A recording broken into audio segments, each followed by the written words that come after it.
여러분 반갑습니다. 대원교회 온라인 제자 훈련 예수님의 사람, 오늘 17번째 시간입니다. 4단원의 내용들이 지난주부터 시작되었고요. 4단원의 전체적인 제목은 나는 죽고 예수로 사는 사람이었죠. 그리고 지난주에는 그리스도인이 실패하는 이유에 대해서 저희가 살펴보았고, 오늘 제목은 살아있는 자, 죽지 않은 그리스도인입니다. 계속해서 아마 그 자아를 죽이는 그 일들에 관한 이야기들, 말씀들이 함께 계속 다루어질 것 같아요. 17번째 시간인데 여러분 좀 어떠십니까? 제자 훈련을 하시면서 어떤 생각이 드세요? 저는 이제 그런 생각이 있어요, 여러분. 다른 것보다 저희가 이 과정을 하는 그 이유나 목적에 대한 것들을 늘 좀 상기를 하셨으면 좋겠습니다. 또 다른 설교를 한 편 듣는다고 생각하지 마시고, 하나님의 말씀을 통해서 전체적인 이 책의 타이틀이요, 예수님의 사람이잖아요. 그러니까 예수님의 사람으로 되어져 가기 위해서 우리가 하나님의 말씀을 공부하고 말씀을 의해서 도전을 받는 시간들로 이 시간들을 그렇게 좀 채워가셨으면 좋겠습니다. 그래서 이제 제가 최근에 사실은 어제부터 이제 읽기 시작한 책인데, 이 책은 깊이 있는 8가지 복이라는 제목을 가지고 있는 책이에요. 김남준 목사님께서 쓰신 책입니다. 이제 막 읽기 시작했는데 제가 왜 이 책을 여러분께 소개해 드리냐면, 짐작하시다시피 팔복에 관한 말씀이겠죠. 팔복에 관한 말씀을 조금 더 깊이 있는 묵상으로 아마 목사님이 그렇게 쓰신 것 같은데, 책을 읽다가 제가 이제 여기 줄쳐놓은 부분이요, 이제 이 부분, 그 서론의 말씀을 읽다가 이 부분의 말씀을 읽고 굉장히 지금 저희가 하고 있는 이 제자 훈련의 목적과 상당히 맞아 있는 표현인 것 같아서 책을 읽다가 그렇구나 하는 그런 생각이 들어서 우리 제자반 여러분들과 이 이야기들을 좀 나누었으면 좋겠다라는 생각이 들어서요. 제가 줄친 내용들을 읽어드릴게요. 그리스도인이 되는 것은 무엇을 갖기 위한 것도 아니며 하기 위함도 아닙니다. 그리스도인이 된다는 것은 되기 위함입니다. 인격적으로 그리스도 닮은 자가 되는 것입니다. 왜냐하면 그분이 참 사람의 모본이시며 거기에 행복이 있기 때문입니다. 저는 여러분 이 서문을 읽으면서 그게 이제 가장 마음에 왔어요. 우리가 그리스도인이 된다는 것, 예수님의 사람이 된다는 것은 무엇을 갖거나 무엇을 하는 것이 아니라 뭐라고요? 되기 위한 것이다. 예수님을 그리스도인이 된다는 것은 예수님을 닮은 사람이 되기 위한 것이라고 이야기하죠. 왜냐하면 예수님이 참 사람의 본이 되시고 그렇게 닮아가는 삶 가운데 행복이 있기 때문이에요. 그래서 여러분 정말로 예수님의 사람으로 살아가는, 또 살아감을 위해 되기 위해 노력하는 그 삶의 모습에 결국은 궁극적인 무엇이 있다고요? 행복이 있다는 것들을 다시 한번 우리가 기억하고 그것에 도움이 되어지는 이 예수님의 사람 온라인 제자 훈련의 시간이 되셨으면 좋겠습니다. 자, 나는 죽고 예수로 사는 사람, 두 번째, 살아있는 자, 죽지 않은 그리스도인이라는 주제를 가지고 말씀 나누려고 합니다. 갈라디아서 5장 24절 말씀이요. 그리스도 예수의 사람들은 육체와 함께 그 정욕과 탐심을 십자가에 못 박았느니라. 아멘. 예수의 사람들은 육체와 함께 무엇을요, 여러분? 정욕과 탐심을 십자가에 못 박았다고요. 그 정욕과 탐심이 오늘 이 책에서는요, 자아라는 그런 단어로 표현되어지는 것 같아요. 잘 알고 계시는 것처럼 여러분, 예수님의 제자, 우리가 예수님의 제자라는 이 타이틀을 가지고 말씀을 함께 나누고, 예수님의 사람, 그 타이틀, 전체적인 타이틀을 가지고 함께 말씀을 나누고 있는데, 예수님의 제자라고 이야기할 때 그 제자는요, 어떤 사람들을 지칭하는 표현입니까? 예수님을 따르는 사람들이죠. 그리고 이제 우리는 그 제자의 삶을, 예수님의 사람의 삶을 살아가기 위해서 말씀을 연구하고 말씀을 가까이 합니다. 그럼 어떻게 하면 예수님을 따르는 제자의 삶을 살 수 있을까요? 텍스트 그대로, 오늘은 제가 별로 살을 안 붙이고 싶어요. 여기 책 내용 그대로를 그냥 우리가 잘 좀 이해하고 함께 나누셨으면 좋겠습니다. 자, 어떻게 하면 제자의 삶을 살 수 있을까요? 성경 공부 많이 하고, 기도 많이 하고, 어려운 사람 구제하면 예수님을 따른다고 말할 수 있습니까? 어떠세요, 여러분? 성경 공부 많이 하고, 기도 많이 하고, 어려운 사람 구제하면 예수님을 따른다고 말할 수 있습니까? 하나님의 말씀은 그렇지 않다라고 말씀하고 있죠. 그러면 예수님의 제자가 되는 길은요, 마태복음 16장 24절에서 25절까지 말씀의 그 해답은 이렇게 나와 있습니다. 어떻게요? 이에 예수께서 제자들에게 이르시되 누구든지 나를 따라 오려거든 자기를 부인하고 자기 십자가를 지고 나를 따를 것이니라. 누구든지 제 목숨을 구원하고자 하면 잃을 것이요 누구든지 나를 위하여 제 목숨을 잃으면 찾으리라. 여러분, 이 말씀을 통해서 예수님을 따르려면 어떻게 해야 한다고 예수님 말씀하십니까? 자기를 부인하고 자기 십자가를 지라고 말씀하십니다. 예수님께서는 자기를 따라오려는 사람들에게 예수님이 하신 말씀, 어떤 말씀이라고요? 자기를 부인하고 자기 십자가를 져야 한다고요.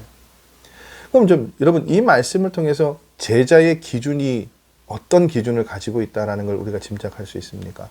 자기를 부인하고 자기 십자가를 졌느냐, 지지 못했느냐, 그 차이에 제자가 되는 길에 서 있느냐, 서 있지 못하느냐, 그 기준이 된다는 거예요. 그러니까 죄송한 말씀입니다만 말씀을 많이 읽고 예배를 잘 드리고 기도를 많이 하고 구제를 많이 해도 그 안에 자아가 스며들어서 드리는 예배, 기도, 구제, 봉사, 모든 것 다 여러분, 그것들이 제자가 되는 길이라고요? 예수님의 사람이 되는 길이라고요? 아니죠.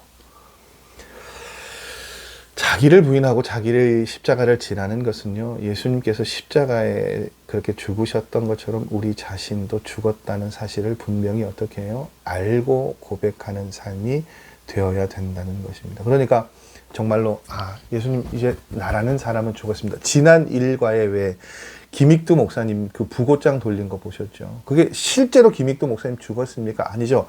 옛사람 김익두는 죽었다는 거죠. 그러니까 같은 표현인 거예요. 예수님, 나는 이제 죽었습니다. 그렇게 고백할 수 있는 사람이 예수님을 따를 수 있다라고 이야기합니다.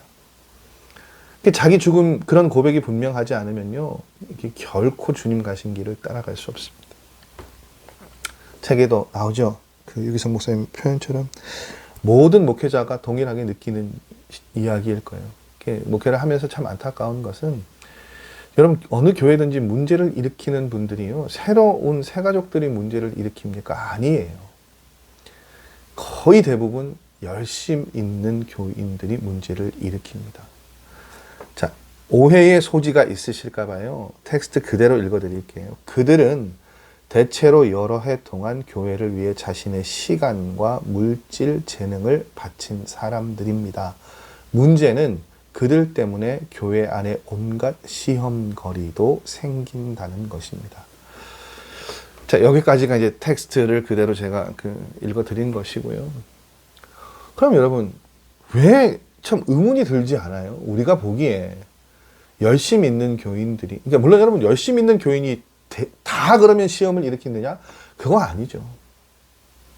근데 시험을 일으키는 분들의 대부분은 열심히 있는 교인들이라는 거예요. 근데 왜 그런 일들이 일어났느냐? 신앙생활의 연륜과 별개로 어떤 문제가요? 자아를 내려놓고 죽이는 문제가 해결되지 않았기 때문이에요. 자, 예로 여선교회, 여전도회 이야기, 시험거리 얘기하셨죠.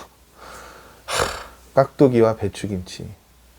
이게 여러분, 이게 뭐라고 이것 때문에 문제가 되겠습니까? 주일 점심 식사 준비 때문에.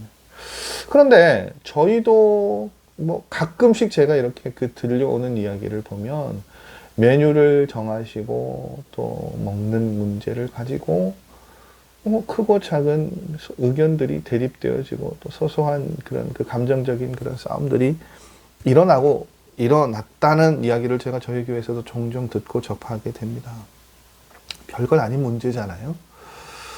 그런데 참 그래요. 근데 교회 안에 정말로 여러분 비본질적인 문제를 가지고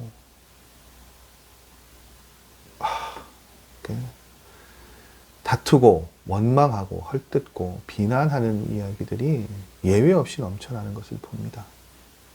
근데 이제 오늘 책은 그 모든 문제의 원인을 뭐라고 봅니까? 자아가 죽지 않아서요. 그래서 이 모든 문제를 자아가 일으키는 문제라고 이야기하고 있습니다.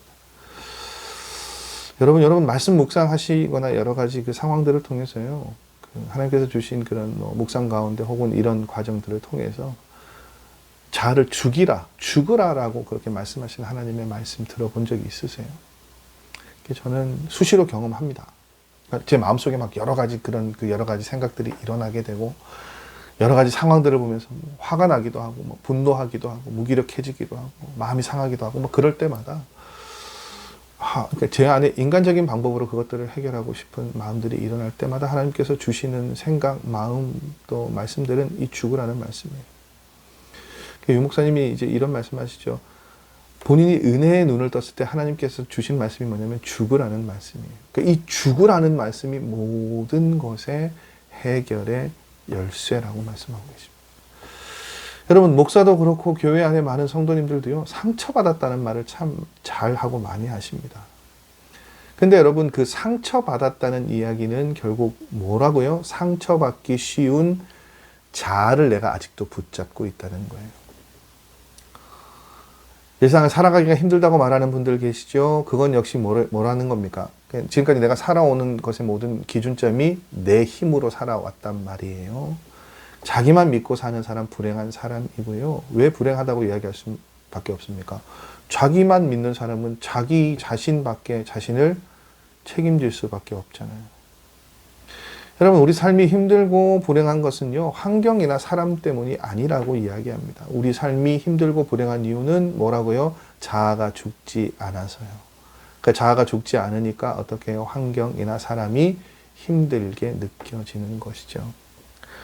어떤 그 선교사님의 이야기가 텍스트에 등장합니다. 여러 특별히 선교지가 좀 어려운 선교지가 있잖아요.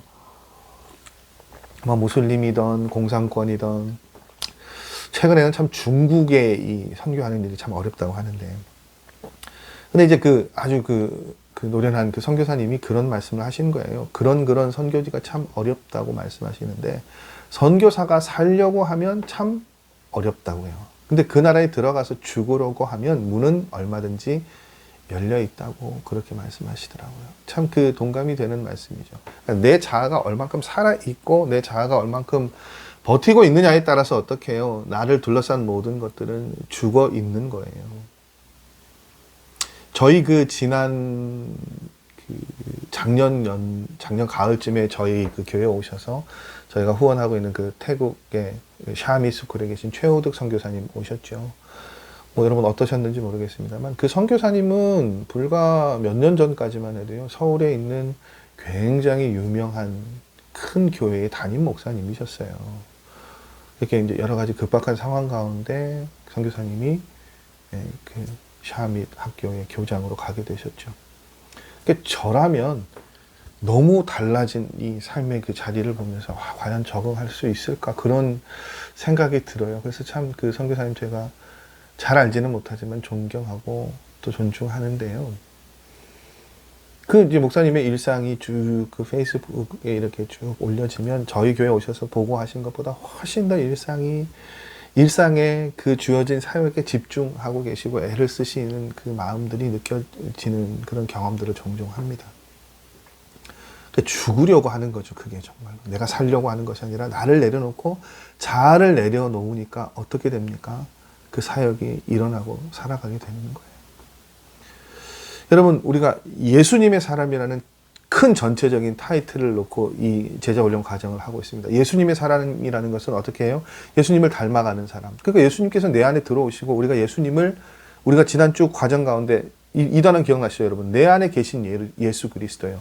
예수님이 우리 안에 들어오셔야 된다고요. 그런데 여러분 예수님이 우리 안에 들어오시려면 우리 안에 먼저 해결되어져야 할 문제가 있습니다. 뭐냐면 우리의 자아가 죽어야 예수님이 들어오실 수 있어요. 우리 삶의 주인이 되실 수 있습니다. 많은 그리스도인들이 그리스도를 믿는다고 이야기하면서도 내 자아를 놓치지 않을 때가 있어요. 여러분, 가정이든 우리의 삶이든 또 교회에서도 여러분 우리의 자아가 죽어야 어떻게 해요? 예수님께서 우리 가정의 주인으로, 교회의 주인으로 역사하실 수 있어요. 목사도 자아가 죽어야 되고요. 여러분들도 여러분의 자아가 적어도 교회를 위해서 교회를 바라보실 때, 교회 공동체의 일원이실 때 여러분의 자아가 죽을 수 있어야 됩니다. 그럼 이제 이런 의문이 들죠. 그 자아가 죽는다는 것, 그럼 죽은 자아, 죽지 않은 자아 어떻게 구별할 수 있습니까? 텍스트에는 이렇게 표현하고 있어요. 죽지 않은 자의 전형적인 문제는요, 이겁니다, 여러분. 자신이 옳다고 생각하는 거예요. 내가 옳다고요. 그것에 대해서 어떻게 표현하냐면 책에 이렇게 표현되어 있어요. 이것은 우리 안에 계신 예수님의 역사를 경험하지 못하게 하는 가장 큰 장애물이라고요. 뭐가요, 여러분? 내가 옳다고요. 그렇잖아요, 여러분. 뒤에도 그런 표현이 있습니다. 교회를 바라보면서 우리가 다 뒤에 이건 그냥 제가 이어서 할게요. 자, 그 사사 시대에 여러분 사사기의 그 마지막 부분에 보면 이제 왕정 시대로 넘어가게 되면서 어떤 표현들이 있습니까? 사사 시대의 문제점에 대해서 이런 표현이 있죠. 여러분 잘 알고 계시는 사사기 21장 25절의 말씀을 보면 그때 이스라엘에 왕이 없었으므로 사람들이 어떻게 해요? 각각 자기의 뭐라고요, 여러분? 소견에 옳은 대로 행하였다고요. 여러분, 일반적인 그 사회적인 형태로 보면 세상 사람들의 그 기준으로 보면 자기 생각대로 자기 소견대로 살아가는 것, 소견에 옳은 대로 살아가는 것 잘못입니까? 그럼 뭐 크게 잘못이에요. 고집일 수도 있고 독선적이다라고 표현할 수 있겠습니다만 그게 죄까지는 잘못이라고까지는 뭐 그렇게 표현하지는 않잖아요. 그런데 하나님의 말씀은요, 자기 소견에 옳은 대로 사는 것을 뭐라고 말씀하셨는가 하면 죄라고 말씀하셨어요. 로마서 8장 7절의 말씀을 보면 이런 표현이 있어요. 육신의 생각은 하나님과 원수가 되나니. 육신의 생각과 하나님은 뭐라고요? 원수라고요. 원수. 공존할 수 없어요, 여러분. 내 생각과 하나님은 어떻게 해요? 공존할 수 없다고요. 여러분, 우리의 생각과 소견은 하나님의 뜻을 거스릅니다. 우리가 지난 그 회개의 기쁨을 통해서 살펴봤죠. 여러분, 죄라는 것은요, 우리의 생각대로 하는 모든 것이 죄라고요. 우리는 그 죄성을 가지고 있다고요. 우리가 선한 것이 있습니까, 여러분? 없잖아요. 우리 안에 선한 모습이 없습니다. 당연히 옳은 것도 없죠.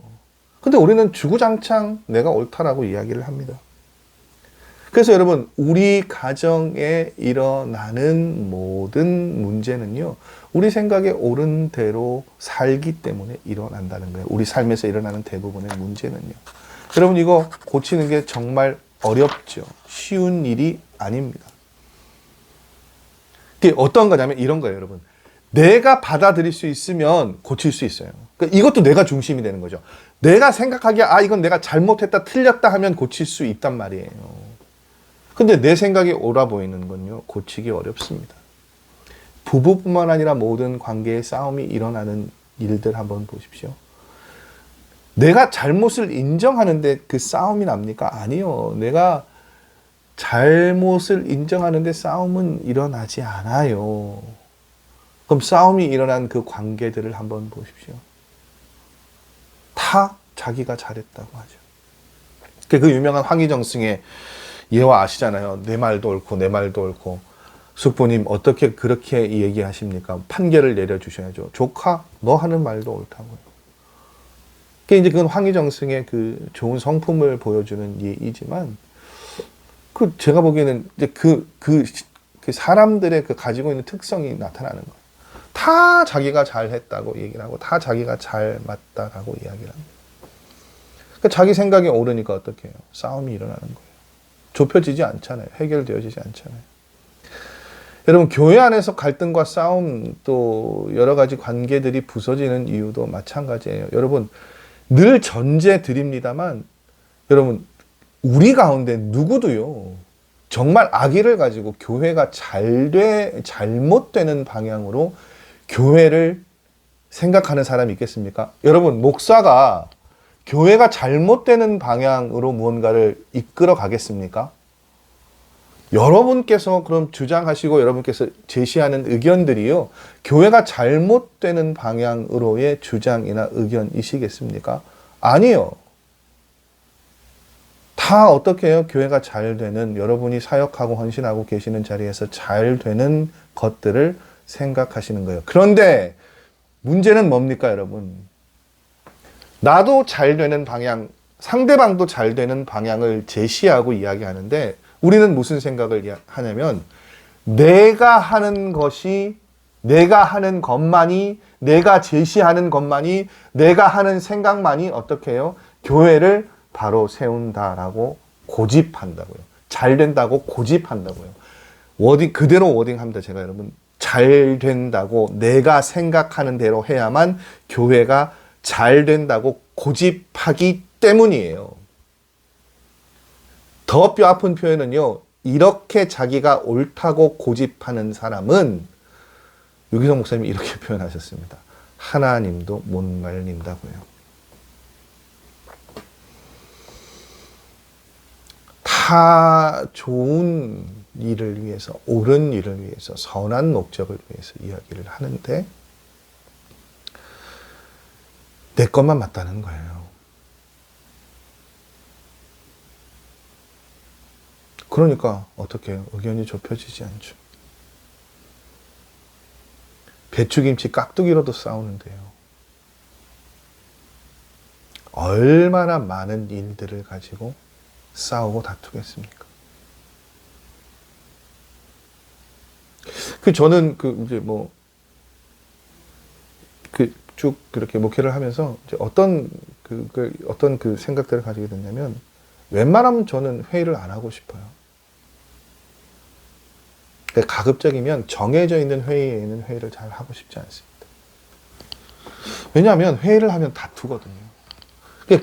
그 문화가 바뀌어야 되는데, 바뀌어질 때까지는 저는 회의를 많이 필요한 것 외에는 회의를 하고 싶지 않아요. 이게 역으로 무슨 이야기입니까? 회의만 하면 어떤 일들이 일어나는 거예요? 우리가 이제 모이면 어떤 일들이 일어납니까? 다툰단 말이에요.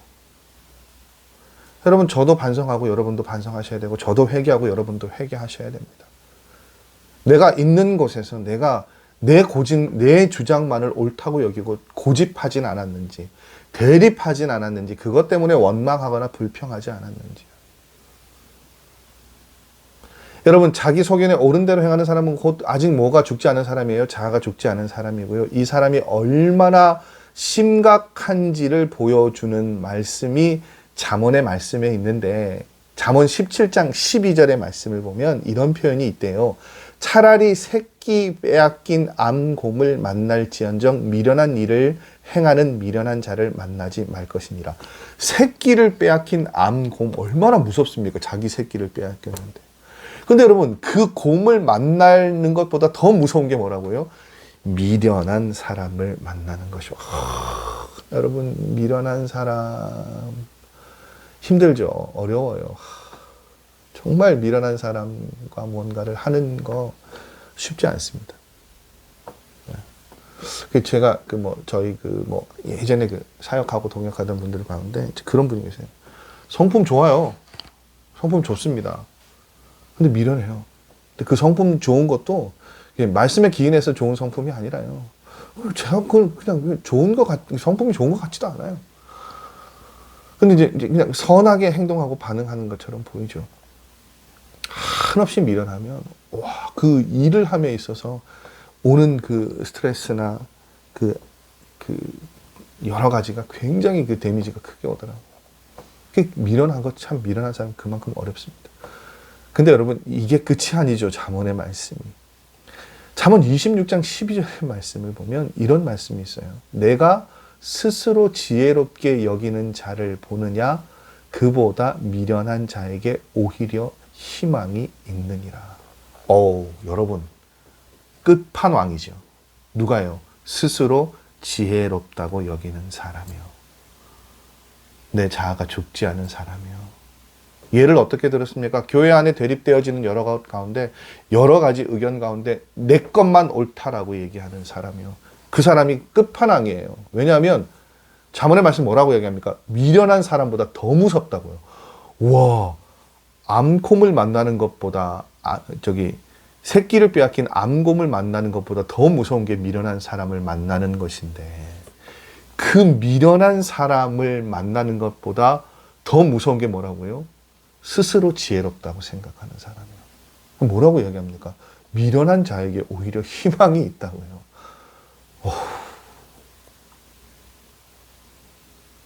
미련한 사람보다 더 무서운 사람이 여러분 누구라고요? 스스로 지혜롭게 여기는 사람이라고 잠언의 말씀은 이야기하고 있습니다. 여러분 우리가 예수 그리스도 안에서 죽음을 이야기하는데 그 죽음을 정확하게 이해하지 못하는 사람들이 많아요. 세상 사람들에게 죽음은 끝이죠. 엔딩이에요. 그런 모든 것의 종말을 의미합니다. 그런데 그리스도인들에게 죽음이라는 것은요, 새로운 생명의 삶, 능력 있는 삶의 시작을 의미합니다. 왜냐하면 내가 죽어야 그때 어떻게 해요? 그때부터 비로소 예수님께서 나를 통해 역사하실 수 있기 때문이죠. 우리가 잘 알고 계시는 조지 뮬러의 이야기로 이 단원의 이야기는 마무리되어집니다. 조지 뮬러 목사님이 하셨던 그 모든 사역들, 그렇잖아요. 기도와 응답으로만 2,000명의 고아를 먹여 살리셨고 10,000개의 고아원을 도우셨던 분이 조지 뮬러 목사님이에요. 대단한 사역을 하셨죠. 그러니까 그 목사님의 사역에 대해서 어떻게 그렇게 사역하실 수 있었습니까? 사람들이 질문을 했어요.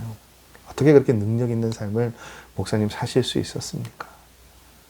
그런데 목사님의 대답이 이거였죠. 능력이라니요. 제게는 죽음만이 있었을 뿐입니다. 나는 어떤 날 죽었습니다.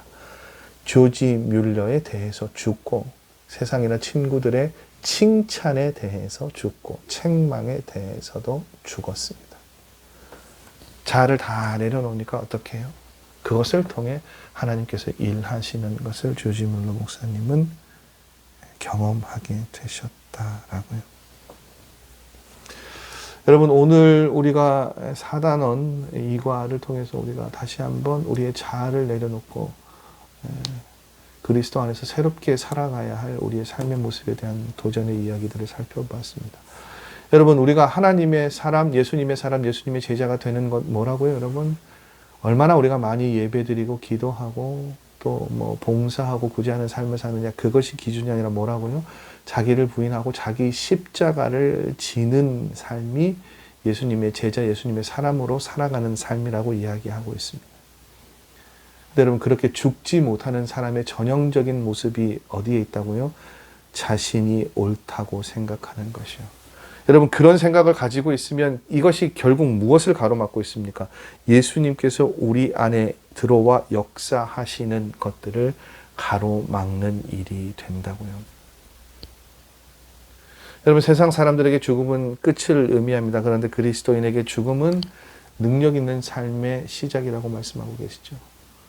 나는 죽고 예수로 우리는 살 수 있어야 되고 내 자아를 죽이고 그리스도 안에서 우리가 살아나는 일들을 경험할 수 있어야 됩니다. 자칫 참 무거운 문제이고요. 이 4단원 이과의 내용들, 17가의 내용들은 조금 아프게도 다가옵니다. 우리 공동체 안에 저를 비롯한 우리 모두가 아직도 이 자아가 죽지 못해서 여전히 우리 안에 갈등이 있고 불평이 있고 원망이 있는 것들을 참 많이 보게 되고 듣게 돼요. 여전히 그런 일들이 계속해서 일어나게 되는 것 봅니다. 그런 생각이 있어요. 여러분 모이셔서 불평하고 원망하시고 내 자아를 내세우실 것 같으면 모이시지 마세요.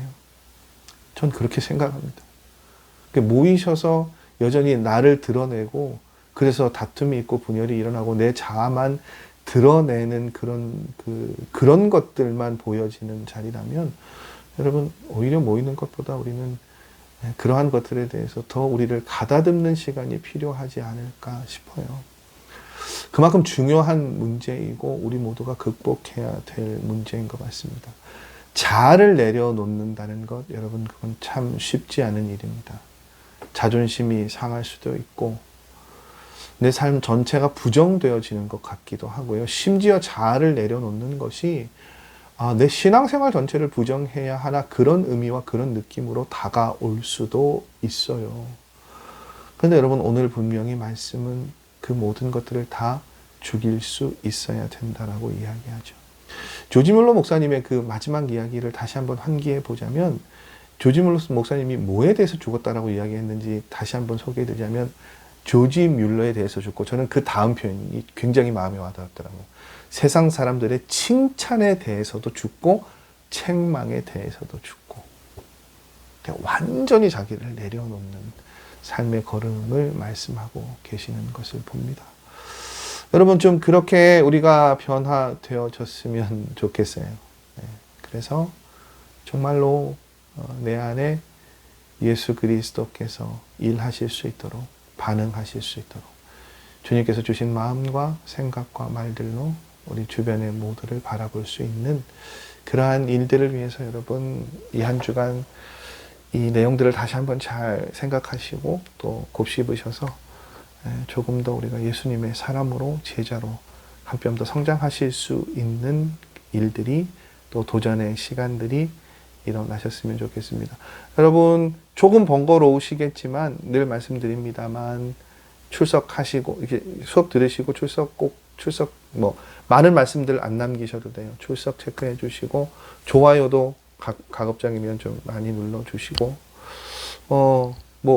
실제로 시청하신 분들보다 아마 이제 외부에서 오신 분들이 처음에는 많이들 오셨다가 점점 이렇게 조회하시는 들여다보시는 숫자가 좀 줄어들고 있는 것 같은데 여러분 마지막까지 좀 이렇게 저도 그렇고 여러분도 그렇고 좀 기운 내셔서 이 과정들을 좀 잘 감당하셨으면 좋겠습니다. 사실 여러분 오늘 단원 같은 경우는요 이런 시간 이런 자리가 아니면 이야기하기가 참 힘든 다루기가 참 힘든 부분들이잖아요. 그러니까 여러분 적어도 이 과정을 들으시는 분들이 그러니까 제가 늘 이 과정을 녹화를 시작하고 또 마칠 때 제 나름대로 기도하는 것들은 그런 거예요. 하나님 이 과정을 통해서 저도 그렇고 우리 반원들이 변화에 좀 앞장서실 수 있었으면 좋겠습니다. 그런 여러분들 그 정도 숫자만 지금 들어와서 들으시는 분들 반응을 남겨주시는 분들 숫자 정도면 그 여러분들만이라도 먼저 매 말씀 이 우리가 다루는 과정들을 삶을 통해 실천하려고 애를 쓰신다면 교회 전체적인 분위기를 다 이끌어 가실 수는 없습니다만 바꾸실 수 있는 그런 일들이 충분히 일어나실 수 있을 것 같아요. 한 주간도 여러분 이 말씀 붙잡고 더 고민하실 수 있는, 기도하실 수 있는, 묵상하실 수 있는 시간 되셨으면 좋겠고요. 다음 18과 사단의 삶과 역시도 마찬가지예요. 이미 죽은 자로 여기라. 아마 이 사단은 계속해서 내 자아를 죽이는 것에 관한 이야기들이 계속 등장할 것 같습니다. 여러분 이 말씀들이 우리를 새롭게 하는 좋은 시간이 각성의 시간이 되셨으면 좋겠습니다. 다음 주에 다시 뵙도록 하겠습니다. 여러분 수고하셨습니다. 안녕히들 들어가세요.